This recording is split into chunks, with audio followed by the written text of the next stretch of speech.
Utamaduni ni nguzo kwa taifa letu, ni chetu kielelezo kupitia mila zetu.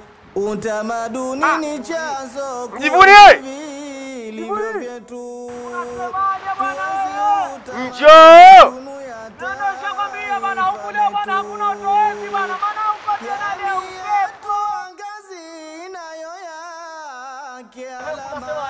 Msikilize, ngoja msikilize mwenzio anapopasuanga. Sikiliza anapasuanga. Heshima na taadhima twakaribisha wageni Zanzibar iliyo njema, wawekezaji njoni. Ngoja, yani kamba yako mwanangu. Sio kama yangu, hiyo ndo yangu Yako imetokea wapi? Na hapo umeona hapo? Leo ndo wapiga redioni, kesho na kesho kutwa mtapiga mpaka TV. Mimi ndo ni star. Ngoja. Kama hii kazi yako kweli? Sio kama yangu kweli, hiyo ya kwangu. Endo kuna sikila hapo. Sawa, sawa. Umeshaenda kuisajili Kosoza? Kupopo we. Halo kwambia Kosoza na sajili mashairi nani? Wanachosajili Kosoza ni filamu pamoja na muziki. Tena huyo muziki huyo kizazi cha sasa, suruali hapa. Kupopo wewe mjivuni. Kosoza ni taasisi inayohusika na kusimamia haki za kazi ya sanaa na haki miliki.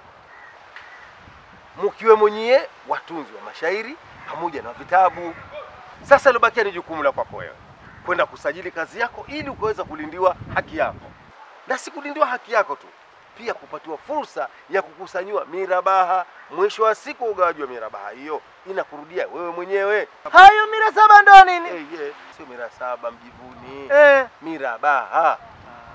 Mirabaha ni fedha ambayo inakusanywa na Kosoza kupita maeneo mbalimbali ambao wanatumia haki miliki kibiashara, wakiwemo vyombo vya habari, wakawemo migahawa, wakawemo magesti, wakawemo famasia, wakawemo saluni. Taasisi nyingi zimo ambazo kila anayetumia haki hii anapaswa kufanya nini? Kuchangia ili nyie watunzi wa hizi kazi hizi muweze kufaidika. Na huu muhula wa mwaka 11 sasa hivi wa ugawaji wa mirabaha mzee Mjivuni. Tena huu muhula wa 11 mieni zangu hapa tunavuga zangu maji. Tena utajiri nao ndo na ukalia eti. Mimi nakwambia nikaondoka hapa naelekea huko nyumbani huko, na kafika huko nyumbani na kusanya makabrasha yangu yote naelekea Kosoza. Kosoza, Kosoza, Kosoza, haki zetu wasanii, lazima tutambue haki zetu. Sisi wasanii, lazima tuzelewe haki zetu. haki zetu tujue, na hizi ndizo haki zetu Za nchi yetu, haki miliki tunza kazi zetu. Kosoza ndo yetu. Hongera serikali yetu ya mapinduzi Zanzibar kwa kutuwekea sisi haki za msingi. Haki miliki ndo yetu kwa sisi wasanii, inatulindia haki zetu, ni lazima tuitii. Kama niwe msanii, haki miliki ndo yako, lazima ujielewe, usipoteze haki yako.